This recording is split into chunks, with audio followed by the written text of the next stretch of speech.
You've seen people act entitled in public, but what happened on Flight 402 out of Chicago wasn't just a tantrum. It was a career-ending mistake. Beatrice Calloway, a wealthy executive who thought she owned the world, refused to give up the first-class seat she stole from a young black girl named Naya. She screamed, she insulted, and she thought she had won. But she didn't know that Naya was holding a phone, and with just one call, she didn't just ground the plane, she froze the entire airport. When the doors finally opened, it wasn't the police coming for the girl. It was karma coming for Beatrice. And it hit hard. You won't believe who was on the other end of that line. The recycled air inside O'Hare International Airport was stifling, a mix of nervous sweat, expensive coffee, and the dull roar of thousands of travelers rushing to their gates. It was a Tuesday afternoon, usually a lull period for business travel, but Flight 402 to Atlanta was fully booked. Nia James stood near the gate, clutching her boarding pass so tightly the edges were starting to curl. At 19 years old, wearing a simple oversized hoodie, faded jeans and scuffed sneakers, she didn't look like the typical clientele for Group 1 boarding. She looked like a college student on her way back to dorms, or perhaps someone visiting family. She kept her head down, her noise-cancelling headphones resting around her neck, trying to make herself as invisible as possible. But invisibility was hard when you were about to walk into the lion's den. Group 1, First Class and Diamond Medallion members, you are welcome to board, the gate agent announced, her voice crackling over the intercom. Nia took a deep breath. She stepped forward. Immediately she felt the eyes. A man in a sharp grey suit scoffed audibly behind her, checking his Rolex as if her presence was delaying his very important schedule. A woman with a Louis Vuitton carry-on nudged her husband, whispering something that ended with a judgmental giggle. Nia ignored them. She scanned her ticket. The machine beeped green. Priority. She walked down the jet bridge, the sound of her sneakers squeaking against the metal floor. She wasn't supposed to be here. Not really. She wasn't rich. She wasn't famous. But her scholarship program, funded by the Sterling Foundation, included travel expenses for the annual gala in Atlanta. They had booked the ticket. They had insisted on the upgrade. "You've worked too hard, Nia," her mentor had said. "Enjoy the legroom." She stepped onto the plane, greeted by the flight attendant, a kind-faced woman named Sarah. "Welcome aboard," Sarah smiled, checking Nia's stub. "Seat 2A, right up here on your left, window side." "Thank you," Nia whispered. She moved into the first-class cabin. It was cool, smelling faintly of leather and sanitizing wipes. But as she approached row 2, she stopped cold. There was already someone in seat 2A. A woman sat there, settled in as if she had been born in that chair. She looked to be in her late 40s, with a stiff blonde bob that didn't move when she turned her head. She was wearing a cream-colored cashmere sweater that probably cost more than Nia's entire tuition for the semester. She was sipping a pre-flight mimosa, flipping through a magazine with aggressive snaps of the wrist. This was Beatrice Calloway. Nia checked her ticket again. 2A. Definitely 2A. "Excuse me," Nia said softly. Beatrice didn't look up. She turned a page. "Mum?" Nia tried again, slightly louder. Beatrice finally acknowledged her existence, but only by lowering her sunglasses to the bridge of her nose. Her eyes were ice blue and filled with instant disdain. She scanned Nia from her messy bun down to her sneakers, her lip curling in a sneer. "Service class is back there, honey," Beatrice said, waving her hand toward the economy section without making eye contact. "You're blocking the aisle." Nia felt the heat rise in her cheeks. "I know where economy is. But you're in my seat. I have 2A. She held out her boarding pass. Beatrice laughed. It was a dry, humorless sound. "Don't be ridiculous. This is first class. They don't put people like you in seats like this. Check your ticket again. It probably says 22A, not 2A. "It says 2A, Nia insisted, her voice trembling slightly but holding firm. "Please check." "I don't need to check anything," Beatrice snapped, finally closing her magazine. "I am a platinum member with this airline. I have flown this route every Tuesday for 6 years. I sit in 2A. Now go find your seat in the back before I call the attendant to have you removed for harassment." The other passengers in first class were watching now. A businessman in 1B was pretending to look at his phone, but was clearly recording. An older couple in row 3 looked horrified, but said nothing. Nia wasn't confrontational. She hated conflict, but she knew she was right. "I'm not harassing you," Nia said. "I'm just asking for the seat I paid for." "You didn't pay for this," Beatrice spat, her voice raising an octave. "Did you use a stolen credit card? Is that it? Or is this some kind of diversity quota upgrade? Listen to me, little girl. I paid $4,000 for this flight. I am not moving for someone who looks like they're about to ask me for spare change." The insult hung in the air, thick and ugly. At that moment, Sarah, the flight attendant, hurried over. She had sensed the tension from the galley. "Is there a problem here?" Sarah asked, her professional smile straining at the edges. "Yes," Beatrice declared, pointing a manicured finger at Nia. "This child is confused. She thinks she's sitting here. Please escort her to the back so I can finish my drink in peace." Sarah turned to Nia. "May I see your boarding pass, miss?" Nia handed it over silently. Sarah scanned it, then checked her manifest on the tablet she was holding.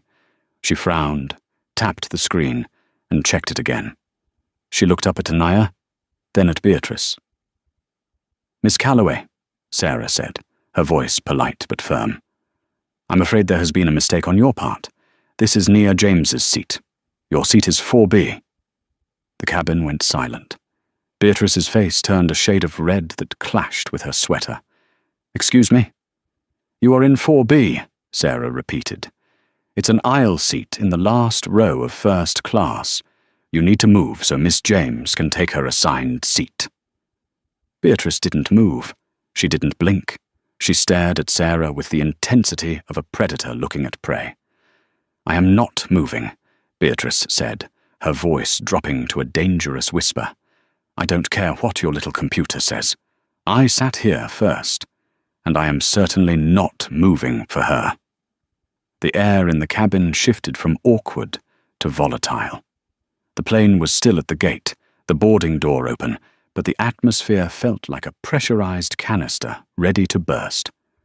"Miss Calloway," Sarah said, her patience thinning. "I understand it's frustrating, but seat assignments are specific. Miss James has the ticket for 2A. Beatrice slammed her magazine down on the tray table. The sound echoed like a gunshot. "Do you know who I am?" It was the cliché line of every entitled passenger, but Beatrice said it with such conviction that even the man in 1B flinched. "I am the regional director for Calloway and Finch Logistics," Beatrice announced. "We ship millions of dollars of cargo with this airline every year.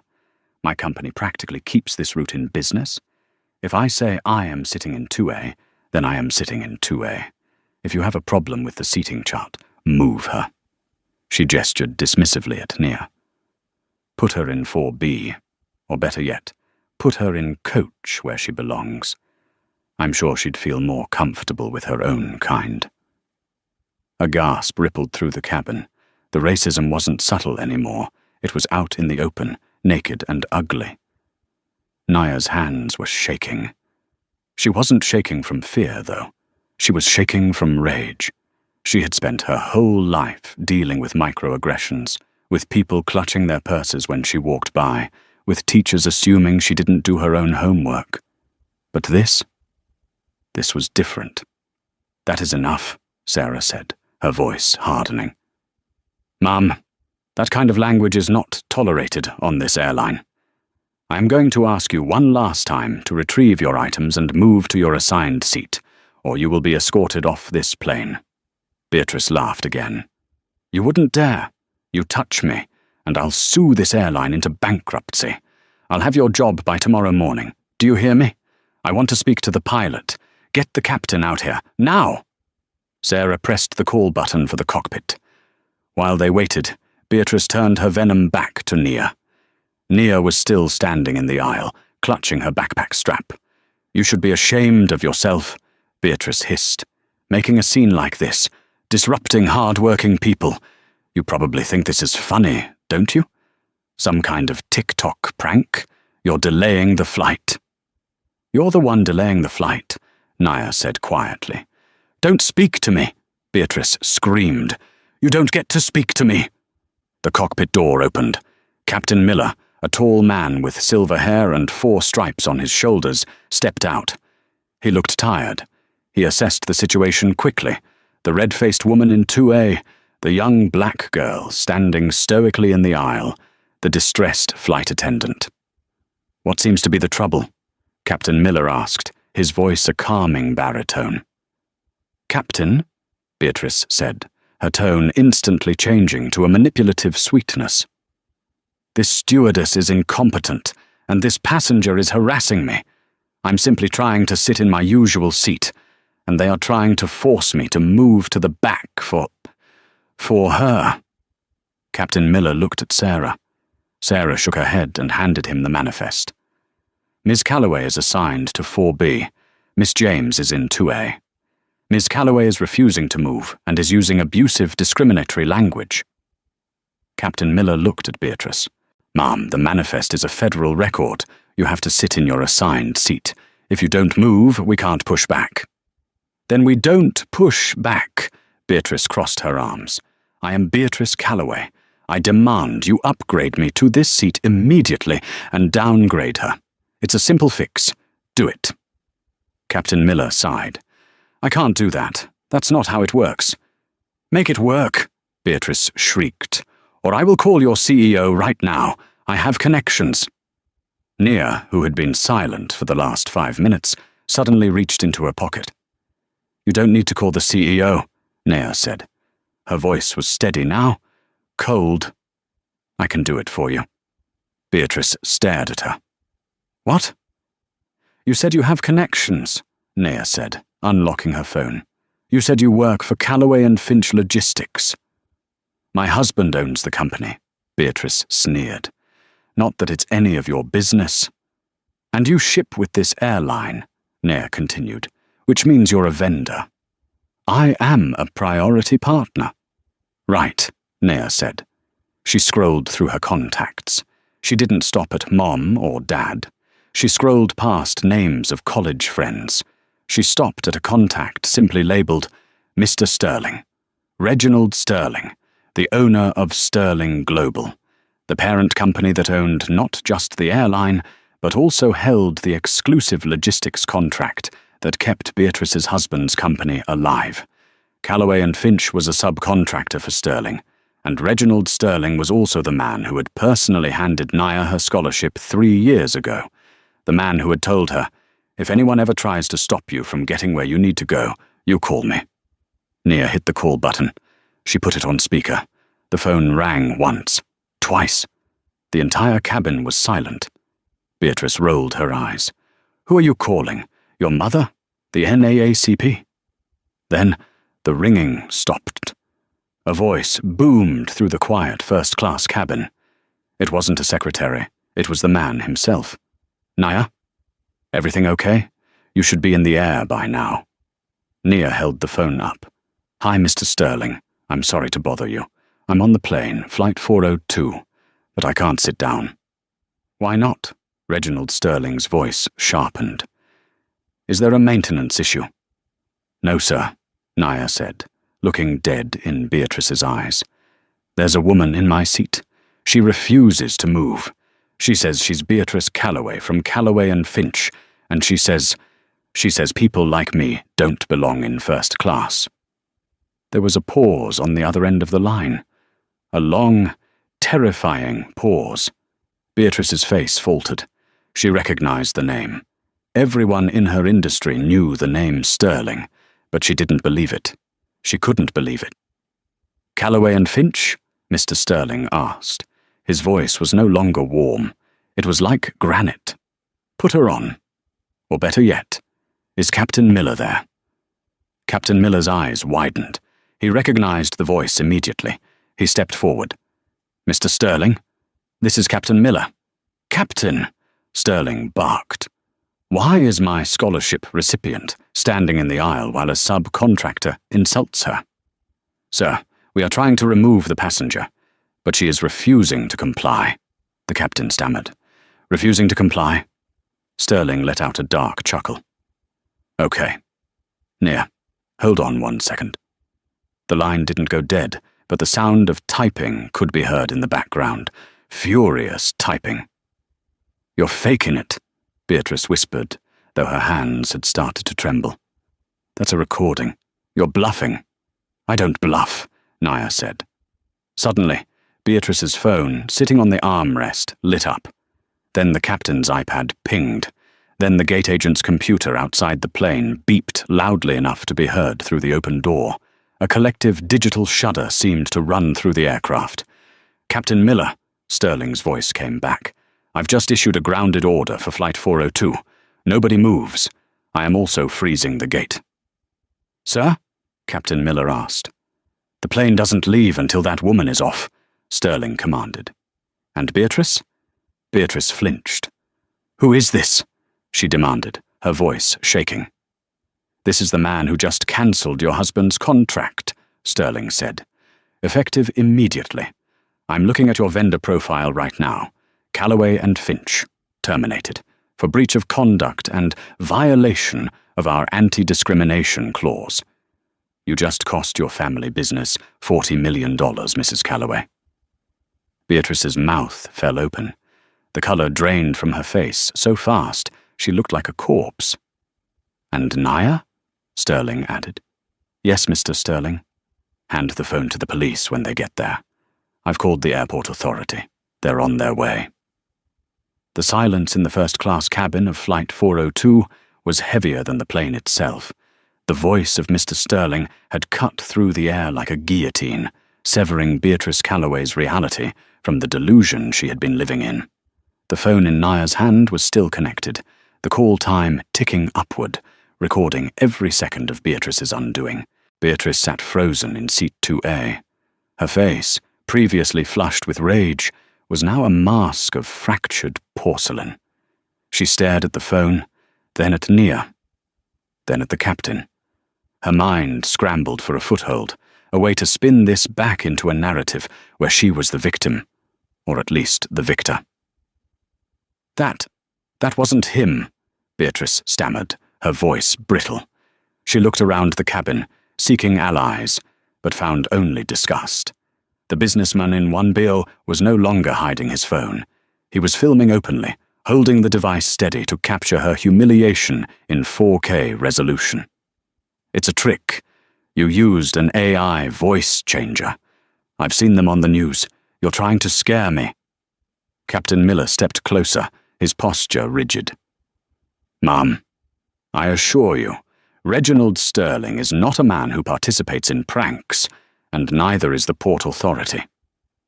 As if on cue, the heavy thud of boots echoed from the jet bridge.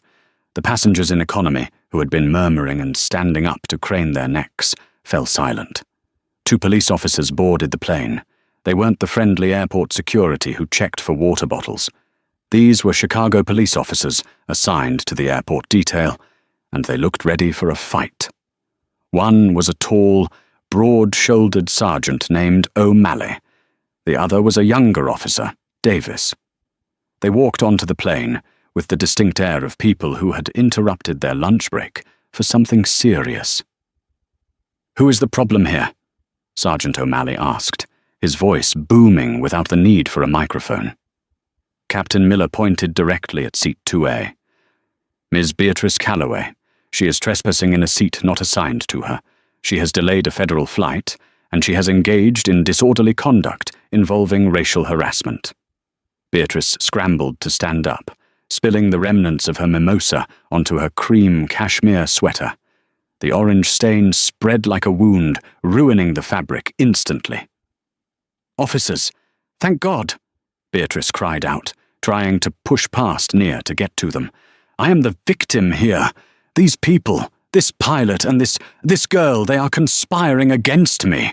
They are trying to steal my seat. I want to press charges for harassment and distress." Sergeant O'Malley didn't blink. He looked at the manifest Sarah, the flight attendant, handed him. He looked at Beatrice's boarding pass, which was lying on the armrest where she had slammed it. "Ma'am, your ticket says 4B, O'Malley said flatly. "You are in 2A.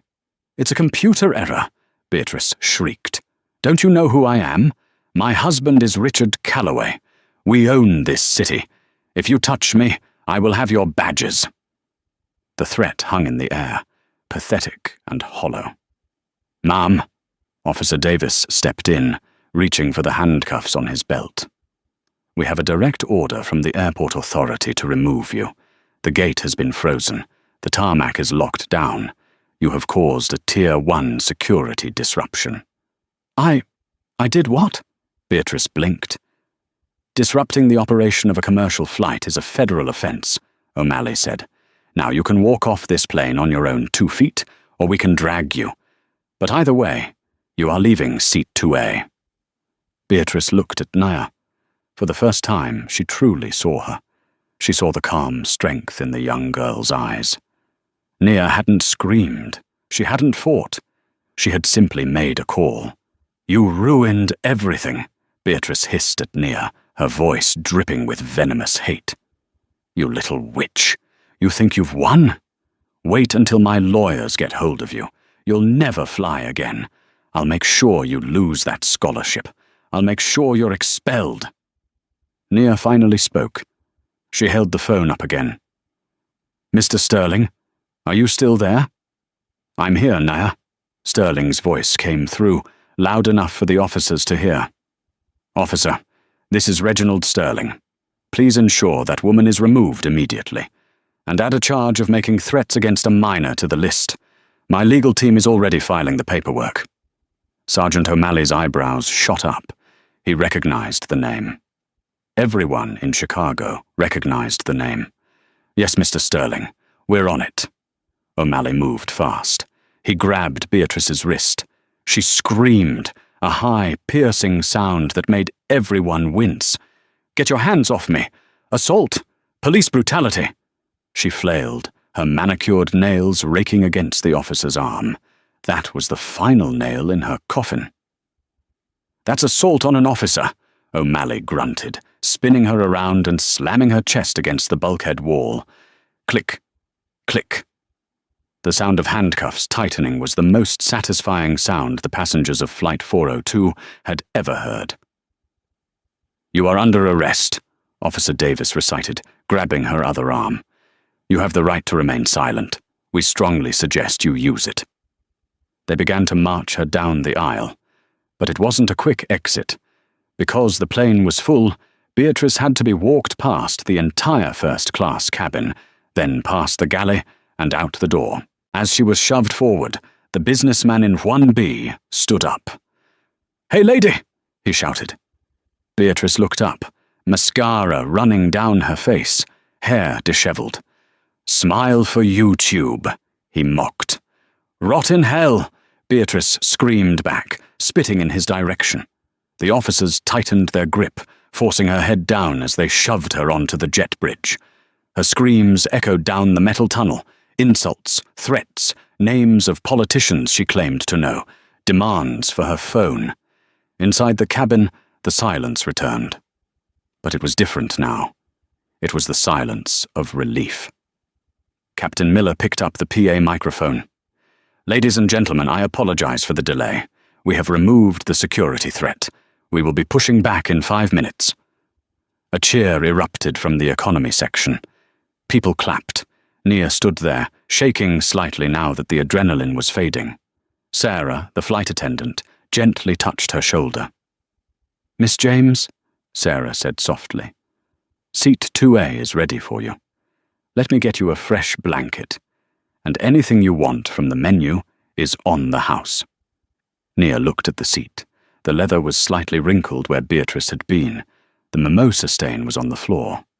"Thank you," Nia whispered. She sat down. It was comfortable. It was spacious. But as she buckled her seatbelt, she didn't feel triumphant. She felt heavy. She knew that while the flight was over for Beatrice, the war had just begun. She looked at her phone. The call had ended, but a text message from Mr. Sterling had just come through. "Enjoy the flight, Nea. Do not worry about the woman. Focus on your speech for the gala. I will handle the rest. Justice is a dish best served publicly." As the plane taxied toward the runway, Nea looked out the window. She saw a police cruiser on the tarmac, lights flashing. In the back seat, she could just make out the silhouette of a woman with blonde hair thrashing against the cage. Nea put on her headphones, selected a playlist, and closed her eyes. She was going to Atlanta. Beatrice Calloway was going to jail. The holding cell at O'Hare International Airport was a stark contrast to the first-class cabin Beatrice Calloway believed was her birthright. It was a 10-by-10 room with cinder-block walls painted a depressing shade of institutional beige. There were no leather seats, no mimosas, and certainly no legroom. There was only a metal bench bolted to the floor and a toilet in the corner that smelled of industrial cleaner and despair. Beatrice had been there for 3 hours. They had taken her phone. They had taken her purse. They had even taken her shoelaces. She sat on the metal bench, shivering in her stained cashmere sweater. The air conditioning was cranked up to a freezing temperature, a tactic she was sure they were using just to torture her. She had stopped screaming an hour ago. Her throat was raw. Now, she was just seething. She paced the small cell, her mind running in circles. "They can't do this. I am Beatrice Calloway. Richard will fix this. Richard always fixes this." She had used her one phone call to call Richard's private cell. He hadn't answered. She had left a frantic, screaming voicemail. "Richard, pick up. They've arrested me. Some little brat stole my seat. And Sterling, that bastard Sterling, he's involved. Get the lawyers. Get down here now." She checked the analog clock on the wall outside the bars. Why wasn't he here? He should have been here with a team of attorneys by now, threatening to sue the police department into oblivion. Finally, the heavy metal door at the end of the hallway buzzed and clanked open. Beatrice leaped to the bars, gripping the cold steel. "Richard!" It wasn't Richard. It was Sergeant O'Malley, holding a clipboard. But behind him, walking with a slow, defeated gait, was a man in a rumpled charcoal suit. It was Richard Calloway, but he didn't look like the titan of industry Beatrice was used to seeing. Usually, Richard was immaculate, tie perfectly knotted, posture commanding. Today, he looked like he had aged 10 years in 3 hours. His tie was loose, his eyes were bloodshot, and he was carrying a briefcase that looked heavy in his hand. "Richard!" Beatrice cried out, relief flooding her chest. "Oh, thank God! Get me out of here! Tell these idiots who we are! Did you bring the lawyer? I want to sue the airline, the girl, the pilot, everyone!" Richard stopped 5 feet from the cell door. He didn't come closer to hold her hand through the bars. He didn't look angry at the police. He looked at Beatrice with an expression she had never seen before, pure, unadulterated loathing. "Richard," Beatrice faltered, "why are you looking at me like that? I'm the victim." "The victim," Richard repeated. His voice was flat, devoid of emotion. "You think you're the victim. They dragged me off the plane. That girl? She knew Reginald Sterling. Can you believe it? She called him and he threatened to cancel the contract." "You need to call him, Richard. Smooth it over. Tell him it was a misunderstanding." Richard let out a laugh. It was a terrifying, dry sound. "Smooth it over?" Richard shook his head. "Beatrice, there is nothing to smooth over. The contract isn't threatened. It's gone." "What?" "I was in a board meeting when my phone started blowing up," Richard said, his voice rising slightly. "Not from you, from my CFO, from the VP of Operations, from Sterling Global's legal department." He took a step closer to the bars, his eyes narrowing. At 2:15 p.m., Reginald Sterling enacted the Morality and Conduct Clause of our vendor agreement. He terminated the logistics partnership, effective immediately. So, we'll find other clients, Beatrice scoffed, though her stomach twisted. Other clients? Richard shouted, his composure cracking. Callaway and Finch is a dedicated vendor. Sterling was 85% of our revenue. 85%, Beatrice. Without that contract, we can't make payroll next week. We can't pay the lease on the warehouse. We are insolvent. Beatrice gripped the bars tighter. You're exaggerating. You always exaggerate. I am not exaggerating, Richard roared, the sound echoing off the concrete walls. The news hit the Bloomberg terminal 30 minutes ago. Callaway and Finch dropped by Sterling Global following racial abuse incident involving executive's wife. Our stock? It didn't just dip. It crashed. It's trading at pennies. The board held an emergency vote while I was driving here. Beatrice felt the blood drain from her face. The board? They fired me, Beatrice, Richard whispered. They voted to remove me as CEO to try and salvage the company's reputation. They think if they get rid of the Callaway name, maybe Sterling will take them back. So I'm out. I'm done. My grandfather started that company, and you destroyed it in 10 minutes because you were too proud to sit in 4B. Beatrice slumped against the bars. I didn't know. You never know, Richard spat. You never think. You walk around like the world owes you everything, treating people like garbage. I told you to stop. I told you your attitude was going to cost us one day, but I didn't think it would cost us everything. We still have our money, Beatrice pleaded, tears streaming down her face. We have the house, the accounts. Richard placed the briefcase on the floor. He opened it. He didn't pull out bail papers. He pulled out a thick manila envelope. That's the other thing, Richard said, closing the briefcase. Sterling is suing us personally for damages to his brand. He's freezing our assets pending litigation. He has better lawyers than God, Beatrice. He's going to bleed us dry. He slid the envelope through the bars. It landed on the dirty concrete floor with a slap. What is this?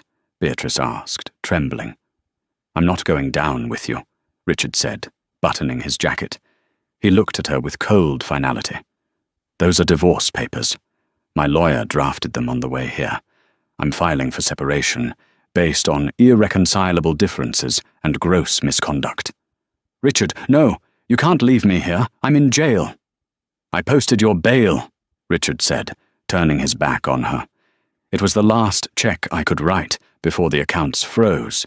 You'll be released in an hour. Figure out your own ride home. The driver isn't coming. And don't come to the house. I've had the locks changed. Richard! Beatrice screamed, reaching through the bars. Richard, please! I love you! Richard paused at the heavy metal door. He didn't turn around. You don't love anyone but yourself, Beatrice. And now, that's all you have left. The door clanged shut behind him. Beatrice was alone. The silence of the holding cell was deafening. She looked down at the envelope on the floor. Divorce, bankruptcy, public humiliation. She slid down the wall until she hit the floor, pulling her knees to her chest. She had wanted to be treated like a VIP. She had wanted everyone to know her name. Now they did. But the story wasn't over. While Beatrice's world was collapsing in a Chicago holding cell, Naya landed in Atlanta. And as she walked off the plane, she found that Mr. Sterling hadn't just prepared a ride for her. He had prepared a welcome committee that would turn this private incident into a national movement. Beatrice thought the worst had happened. She was wrong. The internet had just woken up. While Beatrice was shivering on the floor of a holding cell in Chicago, Nia James was stepping off the jet bridge in Hartsfield-Jackson Atlanta International Airport. But she wasn't walking into anonymity. As she entered the terminal, she saw them, a wall of cameras. Nia froze. Had she done something wrong? Had Mr. Sterling been angry? But then she saw the signs held by a crowd of people who had gathered near the gate. "We stand with Naya. Seat 2A belongs to Queens. Justice for Flight 402. Nia blinked, overwhelmed. A tall, impeccably dressed woman in a navy suit stepped forward, flanking her immediately. It was Mr. Sterling's head of public relations, a sharp woman named Vanessa. "Keep walking, Naya," Vanessa said gently but firmly, guiding her through the throng. "Don't stop. Just smile and wave. Mr. Sterling is waiting in the car." "How do they know?" Nia whispered, clutching her backpack. "I haven't told anyone." Vanessa held up her tablet. "You didn't have to. The man in seat 1B? He live-streamed the entire interaction on TikTok. It's been viewed 40 million times in the last 3 hours. It's trending #1 globally. Seat 2A is the top hashtag in the world right now." Nia's jaw dropped. She wasn't just a student anymore. She was a symbol.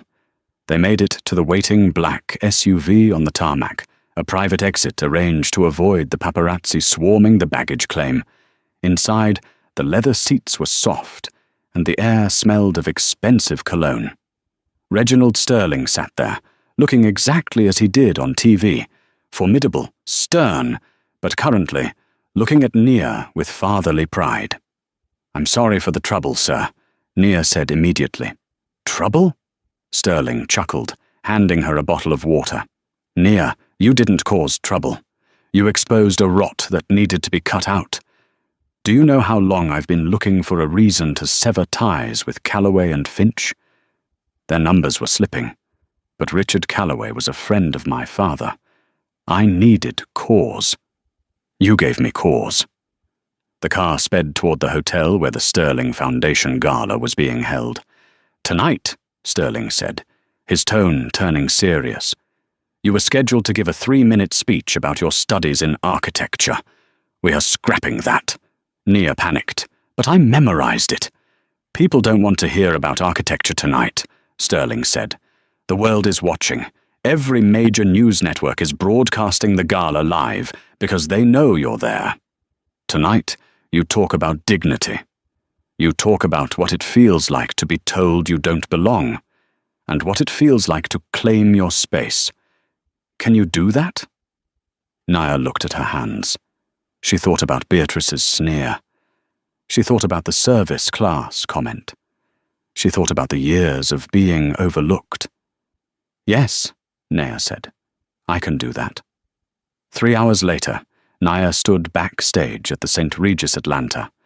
She was wearing a gown provided by the foundation, an emerald green silk dress that made her look like royalty. "And now," the announcer's voice boomed, "please welcome our scholarship recipient and the young woman who taught the world a lesson in courage today. Nia James." The applause was deafening. It wasn't polite golf claps. It was a roar. People stood up. CEOs, celebrities, politicians, they were all on their feet. Nia walked to the podium. The lights were blinding. She took a breath. "Today," Nia started, her voice shaking slightly before finding its rhythm. "I was told to move to the back. I was told that my ticket didn't matter because of what I looked like. I was told that excellence has a specific face, and it wasn't mine." The room went silent. You could hear a pin drop. "But I realized something at 30,000 feet, she continued, looking directly into the camera lens that was beaming her face to millions of screens, including the TV in the break room of the Chicago Police Department. Dignity isn't something you ask for. It's not something you wait for someone to give you. It's something you carry. And no matter how much money someone has, no matter what seat they think they own, they cannot buy class, and they cannot buy character." She paused.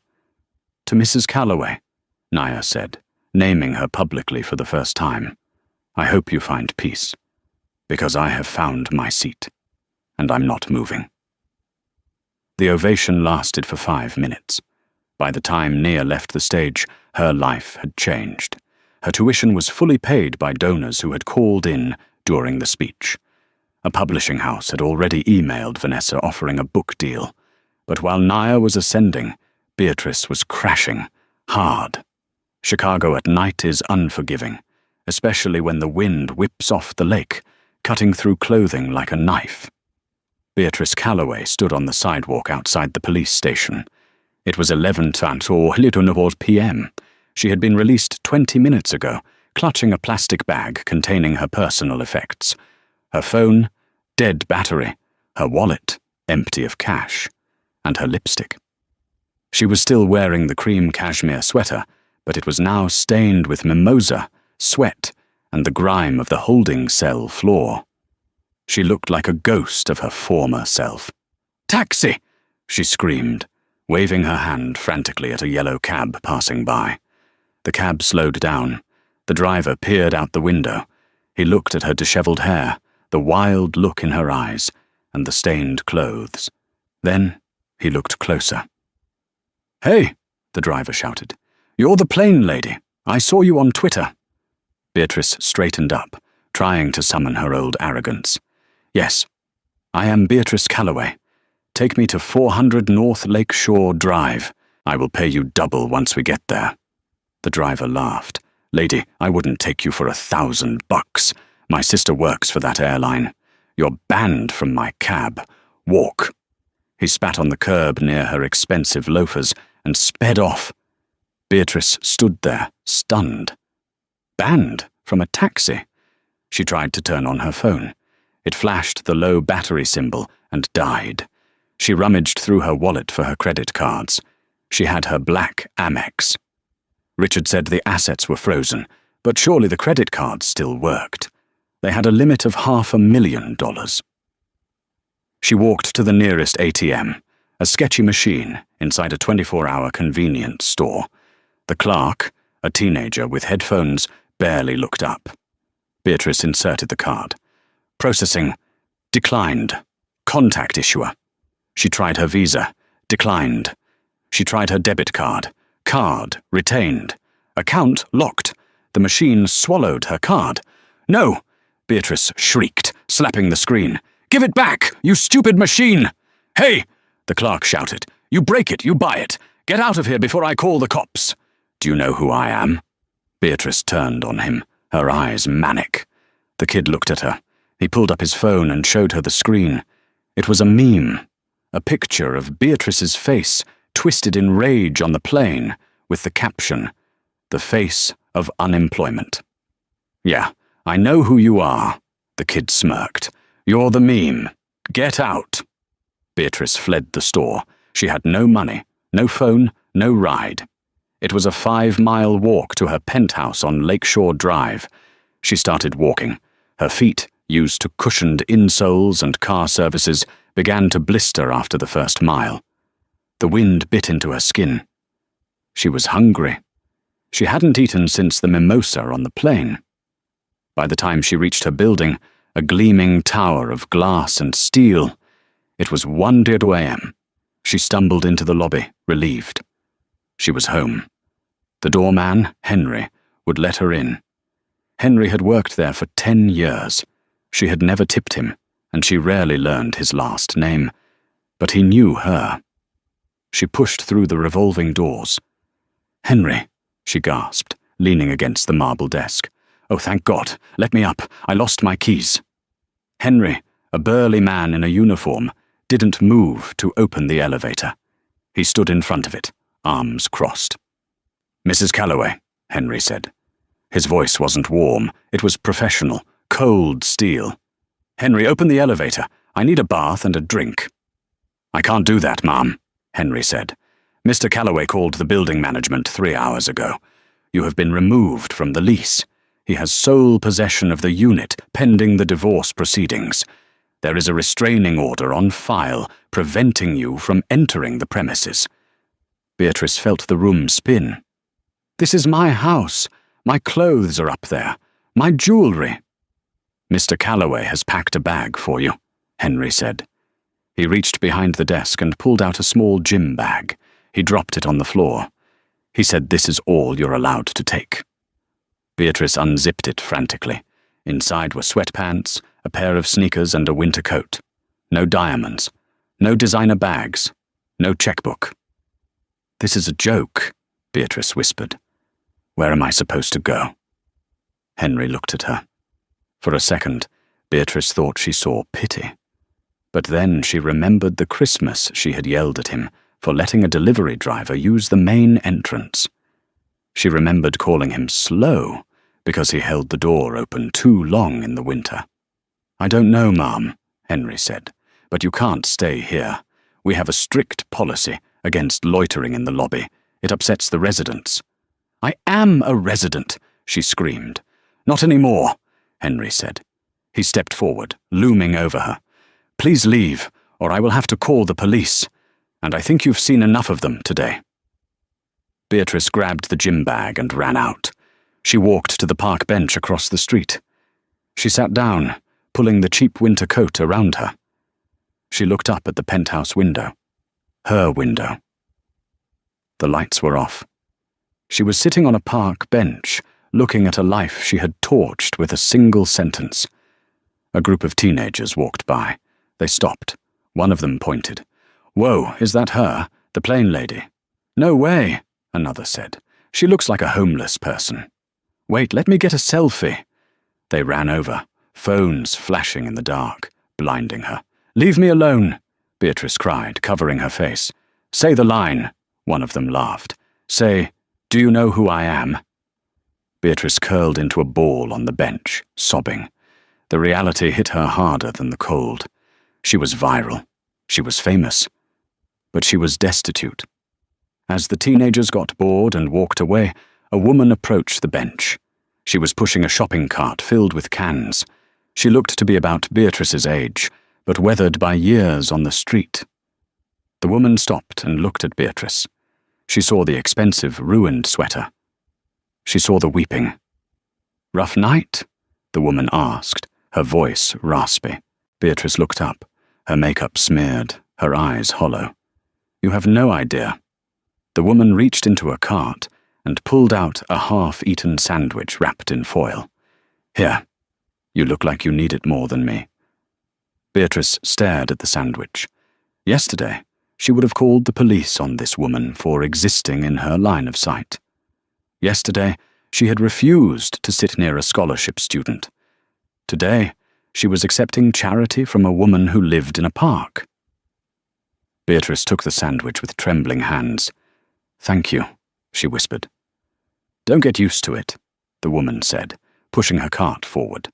"Winter's coming, and the concrete doesn't care who your husband used to be." Beatrice took a bite of the stale bread. It was the best thing she had ever tasted. And as she chewed, staring at the dark waters of Lake Michigan, she finally realized the truth. She had fought so hard to keep her seat in first class, but in the game of life, she had just been downgraded to cargo. 6 months later, O'Hare International Airport was bustling with the usual holiday rush. Snow flurries danced outside the floor-to-ceiling windows of Terminal 3, but inside, the air was warm and smelled of cinnamon pretzels. Nia James walked through the terminal, her heels clicking confidently on the terrazzo floor. She looked different now. The oversized hoodie was gone, replaced by a tailored blazer and professional slacks. She carried a sleek leather portfolio tucked under her arm, a gift from the architectural firm where she was now a junior associate. She wasn't just traveling for a gala this time.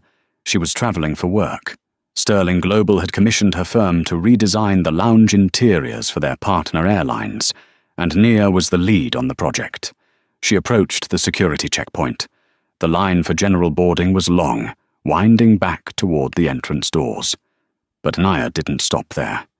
She walked straight to the priority access lane. She scanned her digital boarding pass. The machine beeped a cheerful green. First class. As she gathered her belongings from the conveyor belt, she noticed a commotion near the trash cans by the wall. A woman in a grey maintenance uniform was struggling with an overflowing garbage bag.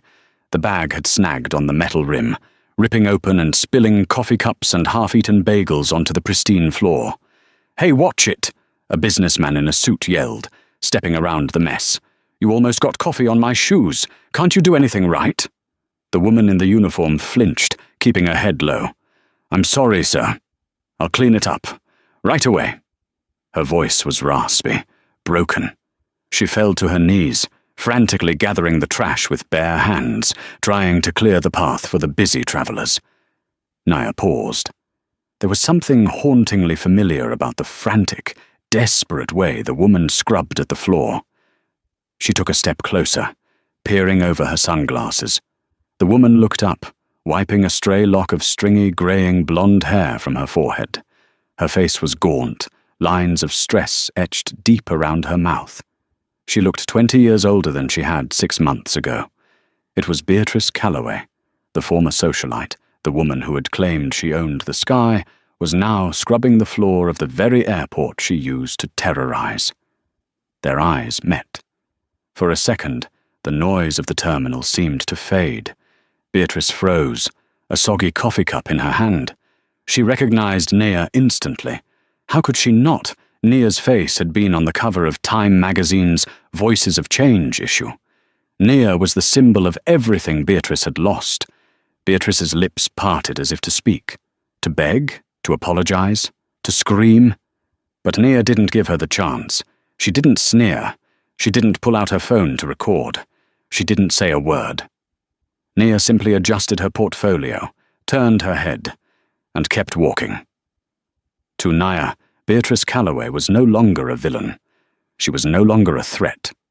She was exactly what Beatrice had feared becoming the most: irrelevant, invisible. Beatrice watched her go. She watched Nia walk toward the first-class lounge, the glass doors sliding open to welcome her into a world of comfort and respect. "Hey, janitor!" a supervisor shouted from down the hall. "Stop staring at the passengers and clean up that mess, or you're fired!" Beatrice flinched. "Yes, sir." "Coming, sir." She looked back at the glass doors one last time. But Naya was gone. Beatrice looked down at the floor, at the spilled coffee and the dirty napkins. She picked up her rag and started scrubbing. She had refused to move for a black girl. Now, the whole world had moved on without her. And that, my friends, is the story of Flight 402. Beatrice Calloway thought her money and her status gave her the right to treat people like dirt. She thought she could crush Nia James just because she felt like it. But she forgot the most important rule of travel and of life. Turbulence hits when you least expect it. Nia James didn't just keep her seat. She soared. She proved that dignity isn't about where you sit. It's about how you stand. And Beatrice? She learned that when you try to ground someone else, you're usually the one who ends up crashing. It's a brutal reminder that karma has no deadline, and it certainly doesn't fly economy. So, what would you have done if you were in Naya's shoes? Would you have kept your cool, or would you have snapped? And do you think Beatrice's punishment fit the crime, or was it too harsh? I want to hear your thoughts in the comments below. Let's get a real conversation going. If you enjoyed this story and want to hear more dramatic tales of instant karma and justice served, please hit that like button. It really helps the channel. And don't forget to subscribe and turn on the notification bell so you never miss a story. Thanks for listening, and remember, be kind. You never know who you're sitting next to. See you in the next video.